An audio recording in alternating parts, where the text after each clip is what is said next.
Shalom sahabat YouTuber, kali ini saya mau berbagi resep bolu kukus mekar 4.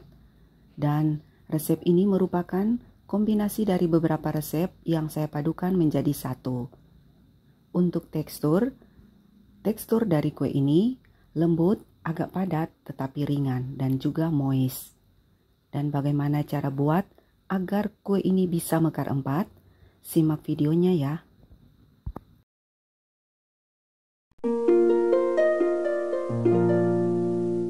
Sebelum lanjut, untuk rincian bahan bisa kalian lihat di kolom deskripsi. Langkah pertama, siapkan wadah, kemudian masukkan tepung terigu. Kemudian tambahkan tepung maizena. Lanjut, masukkan gula pasir. Kemudian masukkan telur dan tambahkan juga baking powder. Untuk santan saya menggunakan air kelapa dan juga kelapa parut. Lalu di blender dan kemudian disaring, dan sarinya saya pakai untuk campuran dari kue ini. Kemudian masukkan juga 100 ml endapan pandan, dan untuk cara membuat endapan pandan akan saya cantumkan videonya di kolom deskripsi dan juga bisa dilihat di atas ini. Kemudian semua bahan ini akan kita mixer selama 1 menit dengan kecepatan rendah.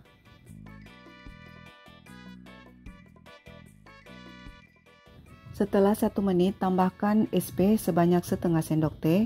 Kemudian kita lanjut mixer dari kecepatan rendah bertahap sampai pada kecepatan tinggi. Kita akan mixer adonan sampai teksturnya kental berjejak. Setelah selesai di mixer, adonan akan kita tuang ke dalam cetakan. Dan untuk mempermudah menuang adonan akan saya pindahkan ke wadah seperti ini.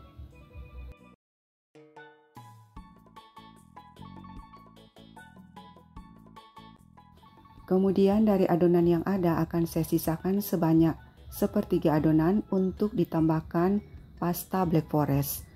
Tapi bila kalian tidak punya pasta black forest, bisa menggunakan adonan hijau seluruhnya.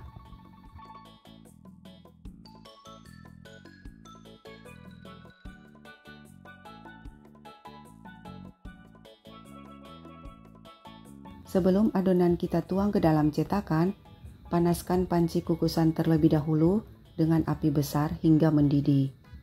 Dan sambil menunggu panci mendidih, kita tuang adonan ke dalam cetakan. Dan untuk cetakan saya menggunakan 2 model cetakan. Cetakan yang besar seperti ini, dan selanjutnya sisanya akan saya tuang nantinya ke dalam cetakan yang lebih kecil.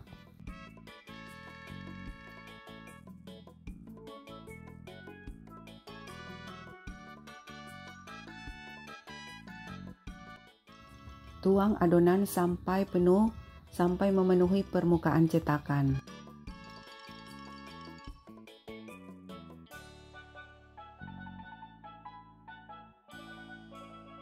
Dan sebagai tips supaya bolu kukusnya bisa mekar 4, permukaan adonan akan saya aplikasikan dengan perasan jeruk nipis atau jeruk lemon. Dan cara mengaplikasikannya bisa dibantu dengan tusuk sate seperti ini.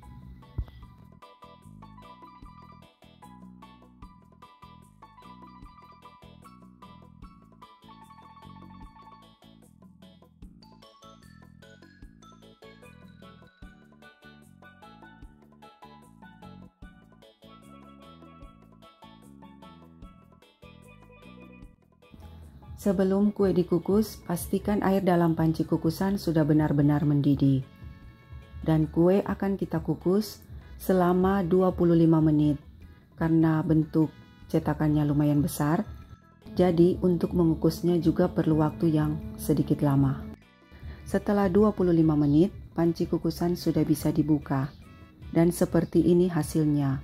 Wow, aroma wangi pandan dan juga santannya beneran enak banget. Dan bisa kalian lihat kuenya mekar 4.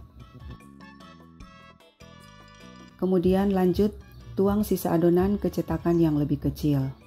Dan di sini saya juga akan memberikan tips, selain menggunakan perasan jeruk nipis atau lemon, bisa juga menggunakan gula pasir untuk membentuk permukaan kue sehingga bisa mekar 4.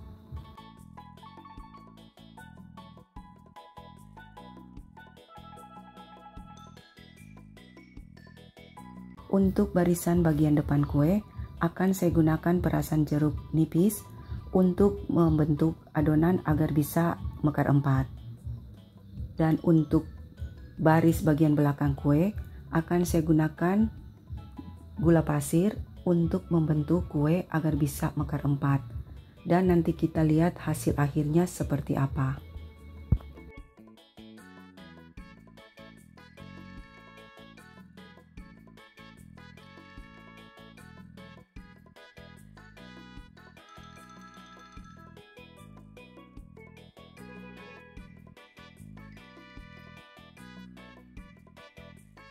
Untuk adonan yang kedua ini akan kita kukus selama 15 menit karena cetakan kuenya kecil.